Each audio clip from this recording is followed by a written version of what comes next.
બેન, અમને બોલાયા હતા તમે? હવે જુઓ ને, એટલી ઉપાધિઓ આવી છે ને, તમને તો ખબર જ છે ને કે અમારે એકાઉન્ટ ને આ બધું પેલું ફ્રીજ કરી દીધું છે. એટલા લોચા પડ્યા છે. તો શું થયું પછી? શું થયું?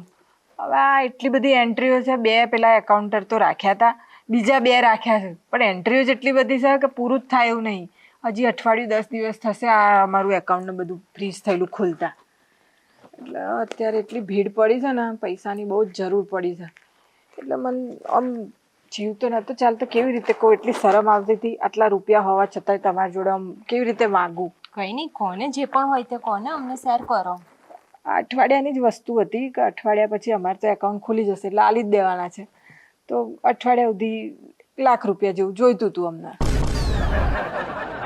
ઓ, ₹1,00,000? અમે છે ને 2 જણા બેંકમાં જ જતા હતા અને પૈસા લઈને જ નીકળ્યા છે. જુઓ. અચ્છા. ટાઈમે જ મેં માંગી લીધા ને, અત્યારે મેં પાછું મોડું કીધું હતું તમે બેંકમાં આવતા. હા, થેન્ક યુ. જરાય ચિંતા ના કરતા. આ તમારા જ પૈસા છે ને, મારી જોડે પડ્યા છે.